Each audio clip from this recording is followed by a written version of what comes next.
Les damos la bienvenida a su podcast Tejidos de Conciencia. Yo soy Anita Lobi. Y yo soy Marian de Yaca y hoy les traemos un tema que además en la actualidad está muy de moda. Eh, yo creo que les va a gustar muchísimo y pues vamos abriendo el tema, ¿no, Anita? Sí, les vamos a compartir este tema en 2 episodios, Ujú. ¿no? Porque ya se los habíamos adelantado un poco, ¿no? De cuando estuvimos trabajando con los animales y estos, como algunos animales traen unos mitos bien curiosos y se los ve como cosas oscuras, nefastas o, ¿no? En algunas tradiciones y en otras no. Y ahora queremos entrar en el mundo de los vampiros, ¿no? Así es. El vampiro no solamente, y la historia del vampiro, sino también el siguiente episodio vamos a hablar del vampirismo actual, en la era actual, cómo nos roban nuestra energía de muchas maneras distintas. Así es, y es un tema pendiente y prometido, como bien decías, porque el vampirismo es lo que está asociado con los murciélagos. Y cuando hablamos del murciélago, este animal que es tan temido, pero que es un animal de poder, ya les prometimos que íbamos a hacer este episodio acerca de la relación entre los vampiros y el murciélago para que podamos ir como conectando la relación que hay entre el símbolo, la leyenda, el mito, el animal por sí mismo y bueno, esperamos que se diviertan mucho. Ay, así es, así es. ¿De dónde surge esta conexión, Marianne, entre murciélagos y vampiros? Bueno, en Europa existen varias clases de murciélagos, que son murciélagos que se alimentan básicamente de néctar, de insectos, de fruta. Entonces tenemos como el murciélago común, otro tipo de murciélago es el grande de herradura y el otro es el orejudo pardo, pero ninguno de ellos se alimenta de sangre. Sin embargo, en América, desde México hasta Sudamérica, sí existen murciélagos que beben sangre. Y la especie más conocida es la que se llama el murciélago vampiro común. Entonces, cuando llegaron los españoles aquí en la conquista y vieron que había este tipo de murciélagos que sí se alimentaban con sangre, bueno, quedaron fascinados y al mismo tiempo horrorizados. Y bueno, si ya de por sí los conquistadores se horrorizaban con una serie de prácticas que no tenían nada de terribles o nada de tremendas, pero ellos tomaron el simbolismo de este murciélago para unirlo con el vampirismo.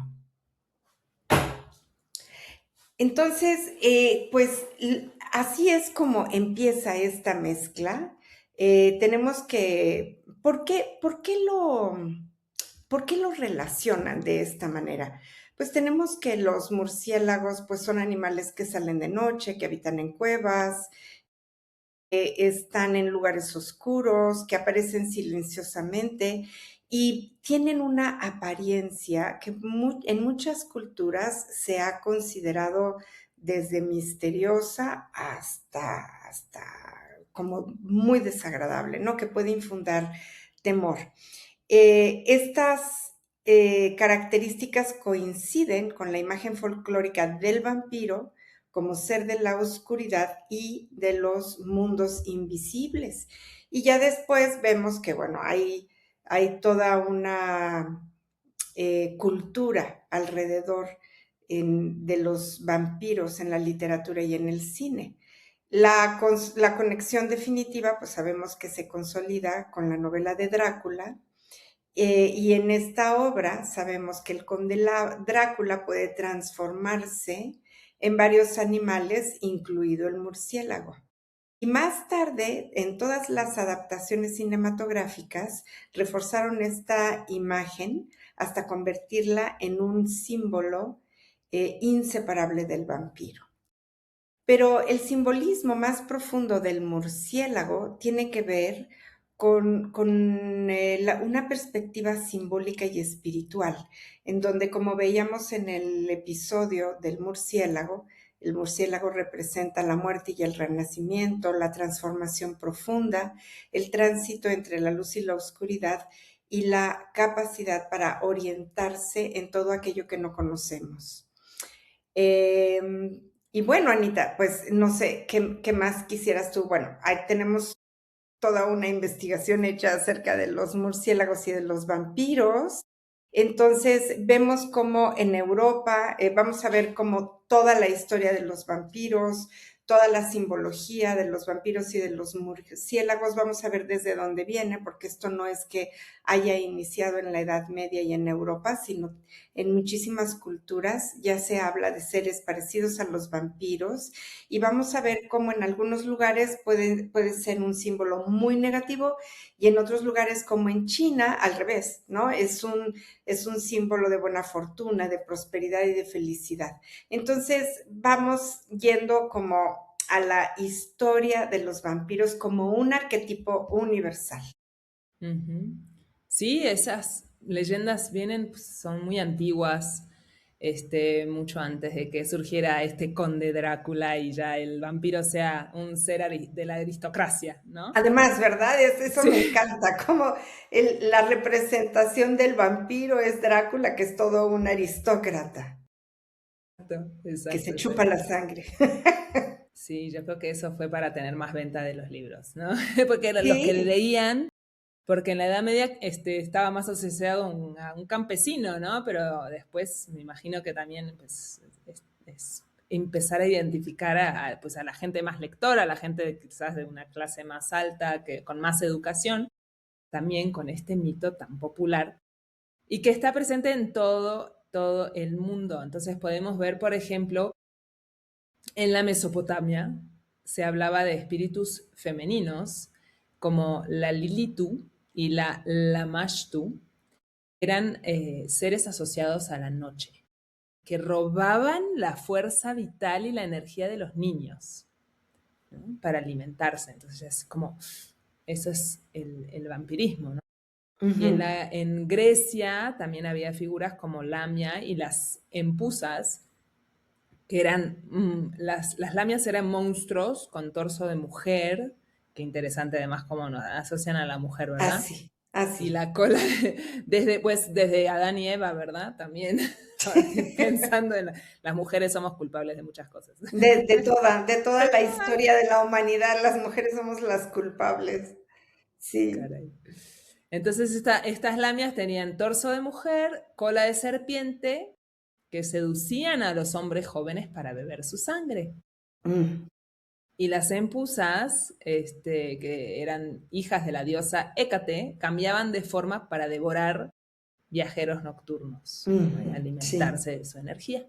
Sí, y algo que vamos a ir viendo es cómo muchas de estas imágenes que son devoradoras de sangre están asociadas a, a ciertos arquetipos o están asociadas como a lo que en la época surge. Por ejemplo, eso de ver a las lamias o a las empusas como son mujeres que devoran sangre, como bien dices, desde Adán y Eva, ¿no? Tenemos también a Lilith que es como un símbolo del casi diabólico, del deseo y de la pasión. Drácula es interesante porque Drácula es este vampiro aristócrata que surge en el siglo XVIII, que es más o menos la época en la que empieza a surgir en Europa el socialismo. Entonces, vale la pena empezar a mirar también qué estaba pasando en la época a niveles históricos y culturales y cómo se van tomando ciertos símbolos, arquetipos, leyendas o historias para poder hablar de lo que se pensaba en la época. Sí, súper interesante. Ujú, Bueno, también en culturas como Asia había historias, ¿no? Como en China estaba Jiangxi, que era un cadáver que estaba tan rígido que caminaba con los brazos estirados hacia el frente y dando brincos. no buscaba la sangre por placer, sino que necesitaba absorber el ki, ¿no? Que es la La energía energía vital. vital. Ey, Y en así Malasia es. también era una mujer que se llamaba Penanggalan, que era una mujer que estaba viva de día, pero en la noche su cabeza se desprendía del cuerpo volando con los órganos internos colgando por fuera para alimentarse de las víctimas también. Ujú. Y no sé si aquí en Mesoamérica había alguna Bueno, leyenda. bueno, en los mitos quién sabe si esta sea una leyenda realmente prehispánica, porque hay muchísimas cosas de mitos y leyendas que se escribieron después de que llegaron los conquistadores y entonces ahí hay mucha tergiversación.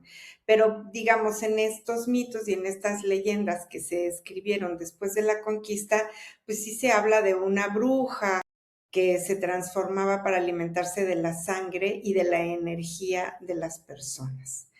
Se llamaba Tlapuchi, esta bruja. Pero mira, yo esto lo pongo muy entre comillas porque pues por toda esta deformación que hubo después de la conquista, ¿no? Sí, puede ser una reescritura de la historia, ¿no? Con interpretaciones. Así Ujú. es. Y a ver, vamos a ver un poco qué pasaba, cómo surgió en Europa, ¿no? Que es también lo que ha influenciado mucho, mucho, mucho nuestro conocimiento actual del vampirismo, ¿no? Es- Entonces, dale, dale. Sí, adelante, no, no, no, te iba a decir, vas. Las creencias que más se parecen al vampiro moderno surgen en la Edad Media y en la Europa Oriental. Entre los siglos 11 y 15, en las regiones actuales de Serbia, Rumania, Bulgaria y Hungría, se creía que algunas personas podían regresar de la muerte para dañar a los vivos. Y estas creencias se alimentaban de epidemias inexplicables, del desconocimiento de los procesos de la descomposición de los cadáveres, del miedo a la muerte y a las enfermedades contagiosas y de tradiciones populares sobre los espíritus malignos, ¿no? O inquietos. Y cabe reflexionar que justamente en la Edad Media hay una influencia ya muy fuerte de toda la religión judeocristiana. Entonces, tenemos ya a toda la religión católica extendiéndose por gran parte de Europa y vale la pena, después vamos a ver todos estos símbolos que están tomados además de la religión católica para protegerse de los vampiros, ¿no? Entre comillas, y cómo se fue utilizando todo este temor y este desconocimiento del vampirismo en una época en donde, bueno, había muchísimas creencias, pero sobre todo había un dominio bastante profundo de la religión católica. Entonces, cuando una cultura, cuando una región era infectada por una epidemia como la peste negra, como luego la tuberculosis, había como toda una histeria colectiva, había muchísimo miedo, no se sabía de dónde venía y entonces frecuentemente se empezaban a crear historias queriendo encontrar un culpable, ¿no? ¿De dónde viene esta epidemia? ¿Cuál es el mal que está surgiendo aquí? Y con frecuencia se acusaba al primer fallecido que esa primera persona que se había muerto de esa enfermedad, entonces decía que él había regresado de la tumba para alimentarse de la fuerza vital de todas las personas que estaban vivas todavía. Entonces vemos también una serie de creencias, estoy recordando ahora, por ejemplo, en Inglaterra, y en gran parte de Europa cuando se vino la peste negra también, que se decía que la peste negra estaba azotando a todo, que era un castigo de Dios, ¿no? Y entonces surge por coincidencia, más o menos al mismo tiempo que el protestantismo, y entonces se decía que todas aquellas personas convertidas al protestantismo eran las que se contagiaban de la peste negra, o al revés, los protestantes decían, si no te quieres contagiar, vuélvete protestante. Entonces, vemos como hay una serie de creencias religiosas y de creencias como muy que surgen del temor y del desconocimiento, ¿no? Entonces, Y de la necesidad de como de encontrar un culpable, como decías, ¿no? claro, la necesidad de encontrar a un culpable que tiene que venir como de algo sobrenatural, de algo que no entendemos, ¿no? Eh, y así es también como empiezan a practicarse las exhumaciones a nivel masivo. Había que detener a la epidemia famosa, pero también había que detener a los seres malignos y por eso se les quemaba, según se decían. Una de las características por las cuales empiezan a tener todos estos mitos llenos de temor es la sangre que queda en los labios. Y se desconocía que es el gas de la descomposición acumulada en el abdomen y que entonces, claro, subían estos fluidos, salía sangre por la boca y entonces esto era identificado como es que son seres malignos, ¿no? También el crecimiento de las uñas, la piel se deshidrataba tras la muerte y se retraía, y entonces se podían ver más los folículos y las uñas, dando la ilusión de un crecimiento continuo. Otra de las creencias estaba en que el cadáver grita, ¿no? Y entonces había que clavarle por eso una estaca en el pecho para que dejara de gritar. Y no eran más que los gases acumulados en los pulmones que se escapaban a través de las cuerdas vocales, produciendo un gemido que pues, la gente se asustaba muchísimo y por eso les atravesaban la estaca en el pecho.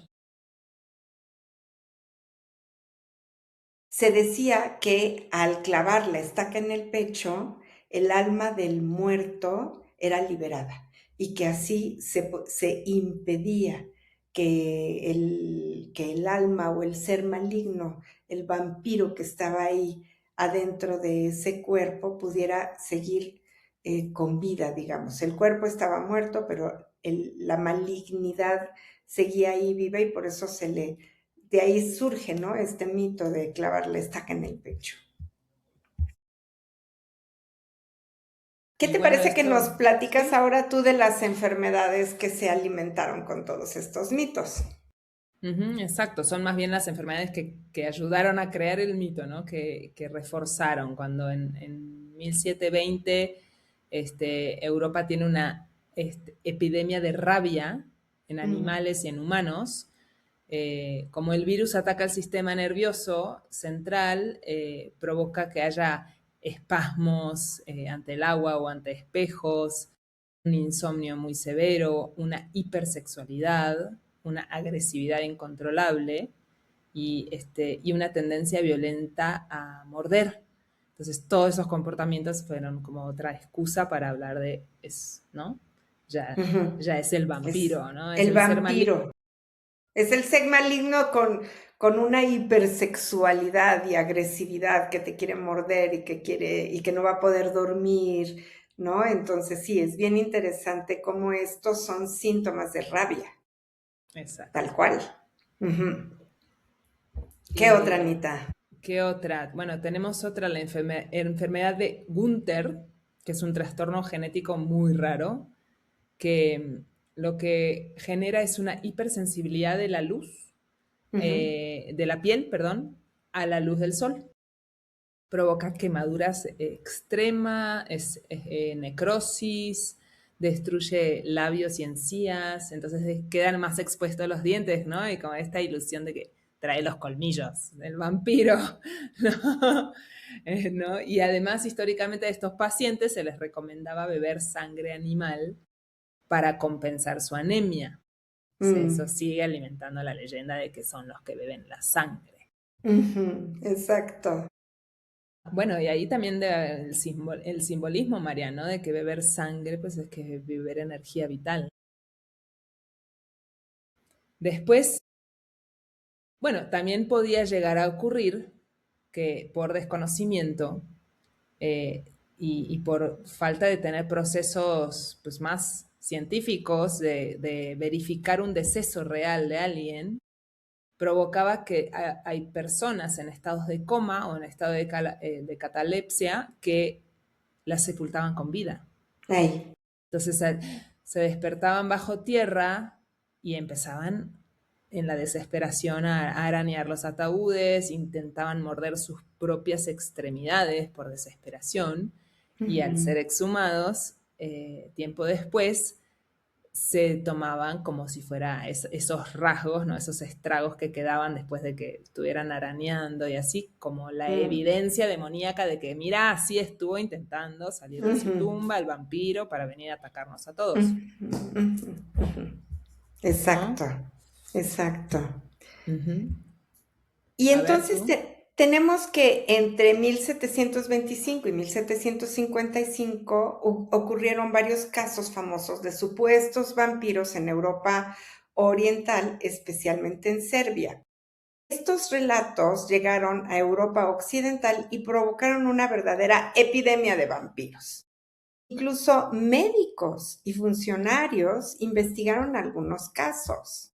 Fue entonces cuando el término de vampiro como tal comenzó a difundirse ampliamente por Europa. Y esto dio pie a la creación del vampiro moderno, ¿no? Entonces, ¿cuál es la imagen que ahora conocemos como más famosa? Es el vampiro moderno que surge en 1819, que es este vampiro elegante y aristocrático, en la novela que se llama The Vampire, y Drácula en 1897, que consolida la figura del vampiro moderno. El personaje de Drácula está inspirado principalmente en Vlad III, un gobernante del siglo XV de toda esta parte de la Europa oriental. No existe una evidencia histórica real que fuera considerado un vampiro en su época. Parece ser que era todo un guerrero, ¿no? O sea, viene de un linaje en donde sí eran muy sanguinarios y eran como muy crueles sus castigos, eso sí, pero no hay una evidencia histórica de que él tuviera que alimentarse con sangre, o sea, hay como toda una historia de Vlad acerca de su linaje y acerca de, pues, de los sanguinarios que eran, pero mira, yo creo que en cuántos guerreros y cuántos líderes ha habido en la historia tremendamente sanguinarios y ejerciendo castigos y torturas muy fuertes. Y este es el caso de Vlad III, que sí era como muy, pues, muy violento el hombre. Y de ahí se inspira el autor para crear esta novela de Drácula, en una época, además, en donde hay como todo un cambio en el siglo XIX, un cambio filosófico con el surgimiento del socialismo y del marxismo después, ¿no? Y Y, entonces, claro, el vampiro tiene que ser aristócrata, es el malo. claro. Y la necesidad humana también de que se repite a través del tiempo de crear estas historias conspiratorias, ¿no? Pues para legitimizar el perseguir a ciertas personas, ¿no? Ponerles, y cuanto más surrealista, ¿no? O mágica o mística o incomprensible sea la razón, más se puede manipular y decir, ah, bueno, vamos a cazar a estos vampiros. Exacto, sí, exactamente, Ujú. exacto. Por ejemplo, el vampiro de John Polidori en 1819 es la primera vez que vemos como un vampiro deja de ser un muerto andrajoso para convertirse en un aristócrata seductor, inteligente y bien destructivo que se mueve con total impunidad en los salones de la alta sociedad de Londres, ¿no? Y esto está basado en el autor Lord Byron. Y luego, como veíamos, pues toda la historia de Drácula de Bram Stoker, en donde lo interesante con Drácula es que representa una superstición feudal del viejo mundo invadiendo el Londres moderno, tecnológico y científico del siglo XIX.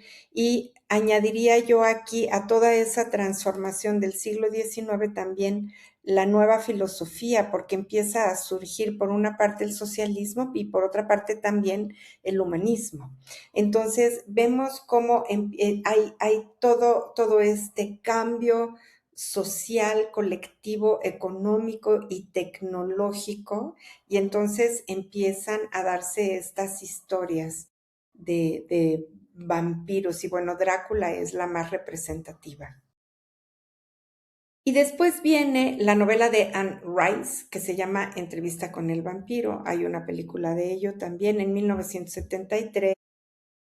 Rice lo que hace es que humaniza al monstruo, lo vuelve un poquito parecido a Frankenstein, ¿no? En donde Frankenstein también es un monstruo hecho con pedazos de muertos, pero totalmente humanizado. Y en esta novela lo que hace Anne Rice es que cuenta la historia a través de, es una periodista y expone un sufrimiento totalmente nuevo, que es la culpa existencial, el tedio del paso de los siglos, el vacío espiritual de la inmortalidad y el dolor de tener que asesinar para sobrevivir. Entonces, ella es bien interesante porque empieza a darle un giro al vampiro. Y esta misma idea está en la novela de Mary Shelley y la podemos ver en la última película de Frankenstein también que hizo del Toro, que a mí me gustó muchísimo porque habla del vacío existencial y del dolor de tener que matar. Sí, qué interesante. Es muy interesante cómo estas primeras leyendas de vampiros aparecen en la antigüedad hace muchos milenios, eh, y se van transformando, ¿no? Como dice, socialmente por lo que está pasando en la época. Y ahora se Ujú, vuelve el vampiro que conocemos como alguien más, ¿no? ujú. De de otra clase social. Pues sí, ya, yo creo que ya es, es como ahora para darle como lo que sigue, ¿no? Lo que sigue, que es nuestro siguiente episodio del vampirismo actual. ¿Cómo Ajá. crees que se llega a hablar ahora? ¿Por qué le decimos vampirismo también a cuando uno roba la energía de otro? Claro. Fíjate que como siguiendo esta nueva visión de los vampiros y de cómo a través de las historias de los vampiros se pueden hacer críticas a la sociedad. Estoy recordando la película esta de Sinners, que ganó muchos Óscares en este año y que recomiendo ampliamente, porque en Sinners los vampiros son los blancos en contra de los negros, son los del Ku Klux Klan. Es bien interesante. Entonces vemos ahí cómo el vampirismo tiene una connotación de crítica social que es, o sea, a mí por eso me gustó tanto esa película, porque lo que hay detrás de la historia es una crítica social fuerte a una sociedad que es racista, que es clasista, y que ha roto con todos los valores humanos. Entonces, la recomiendo mucho. Siempre detrás de estas historias podemos identificar las críticas sociales, ¿no? Y también podemos ir viendo cómo esta figura del vampiro que ha sobrevivido durante milenios es bien interesante, ¿no? Entonces, más allá de la sangre, representa un temor profundamente humano y es el temor a perder nuestra fuerza vital, nuestra energía, nuestra libertad o incluso nuestra esencia, el alma misma. Eh, es como un símbolo que con el paso del tiempo no solamente habla de criaturas sobrenaturales, sino de una metáfora de las dinámicas energéticas y emocionales que se experimentan en la vida cotidiana. Este sería como nuestro siguiente paso. Yo creo que podemos dejar toda esta otra este, parte del simbolismo más profundo del vampirismo en nuestro siguiente episodio. ¿Cómo ves, Anita? Así es, así es. En el siguiente episodio vamos a pues hablar cómo podemos tejer toda esta historia con el vampirismo en la actualidad y cuántas cosas nos roban nuestra energía vital y a qué le entregamos nuestra energía vital. No solamente, creo que no solamente personas, también toda la información a la que estamos expuestos puede generarnos un efecto vampirismo también. Ujú. Por supuesto, a ver cómo te sientes después de pasar muchas horas pegada en las redes sociales, ¿no? La energía se te va a ir O te por... echas una serie completa y Ah, terminas así sí. como... Y no puedes dormir porque no puedes dejar de ver la serie, ¿no? Exacto, Sí, exacto. Hay exacto, muchos estilos nuevos y modernos de vampirismo. exacto, en los que incluso nosotros mismos podemos caer, como Sí, esto, ¿no? Como estos ejemplos que estamos poniendo ahora. Muy así bien, es. Muy bien. Esperemos que les haya gustado mucho y les haya divertido de esta historia del vampirismo, de la historia del vampiro, de dónde surge. Y los esperamos para el siguiente episodio. muy bien, los esperamos y bueno, vean películas, pero pero películas buenas, ¿no? Hay películas maravillosas acerca de los vampiros. Hay una película bien vieja que es muy famosa que se llama El vampiro de Stroker. ¿Cómo se llama este cineasta? De principios del siglo XX. Hay una película, Nosferatu el vampiro. Esa la recomiendo muchísimo. La última película de Del Toro acerca de Frankenstein, altamente recomendable. Bueno, la película de Drácula, la icónica, verdaderamente hay que verla. Y también recomiendo muchísimo que vean Sinners, para que podamos ir viendo cómo es que esta idea del vampirismo se ha transformado y que podamos ver todo el simbolismo cultural y psicológico que hay detrás de todas estas historias. Muy bien, muy bien. Muchas gracias, Marian. Y Gracias, Anita. gracias a Gracias todos. a todos. Nos vemos pronto.